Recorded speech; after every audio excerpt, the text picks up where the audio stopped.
And the whole phase. Like the whole phase is absolutely necessary. As long as you do it safely, the whole phase is necessary because that's how you find out a lot of things about yourself, your body, what you like, what you don't like, what your body responds to, what it doesn't. You find out about people, how you work in certain dynamics and relationships, because everything is going to be an experiment. Like, it's life is an experiment. We wing everything. Y'all been winging it for a long time. We all do. But when it comes to the whole phase, a lot of y'all try to hoe shame. But how you gonna hoe shame?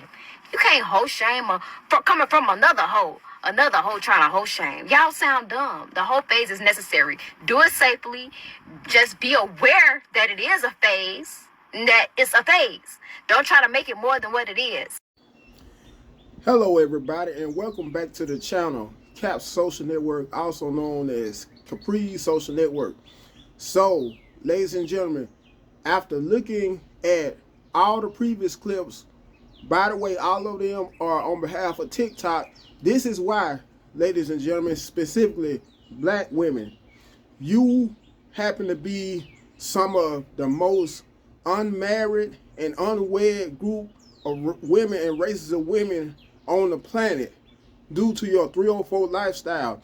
Along with that, due to how most of you don't believe in traditional marriages.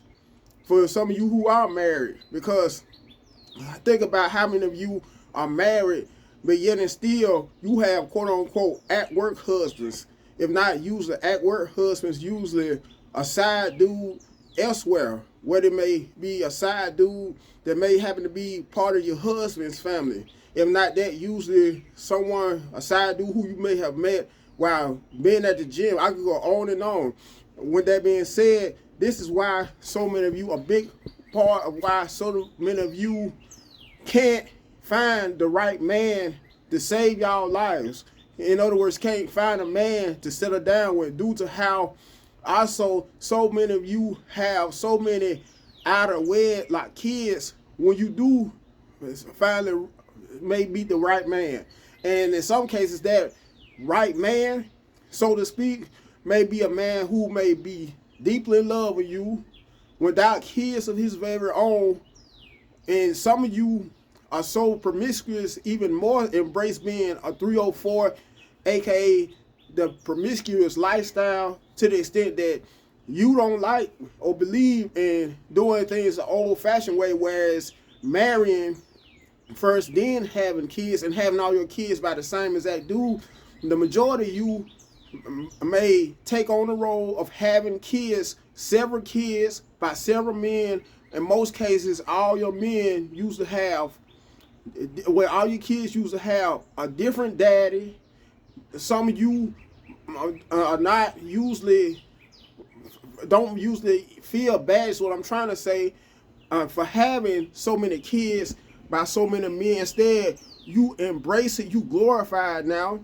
And things have gotten so ridiculous and out of hand to the extent now of how women, black women, a lot of you black women embrace being 304s, aka whores, and in some cases prostitutes, to the extent where some of you take on being, listening to Sexy Red, women by the likes of Sexy Red, and glorify and praise women by the likes of Sexy Red, if not Sexy Red, women by the likes of Meg Thee Stallion, women by the likes of Ice Spice, women or by the likes of Sukihana. Because you look at being a woman of morals, of good morals, as boring, as corny, as lame. I could go on and on. Anyways, this is in, oh, and I also want to add, let's not forget, black women, this is another reason based upon how you embrace the 304, aka promiscuous lifestyle. And think about how the majority of you lead in AIDS/HIV cases out of all other groups of women as well. Anyways, I'm going to end this video, but before I end the video, ladies and gentlemen, make sure, like always, you smash that like button. You also share this video, comment on it. Last but not least, subscribe to the channel. Until next time, I hope you guys have a blessed day.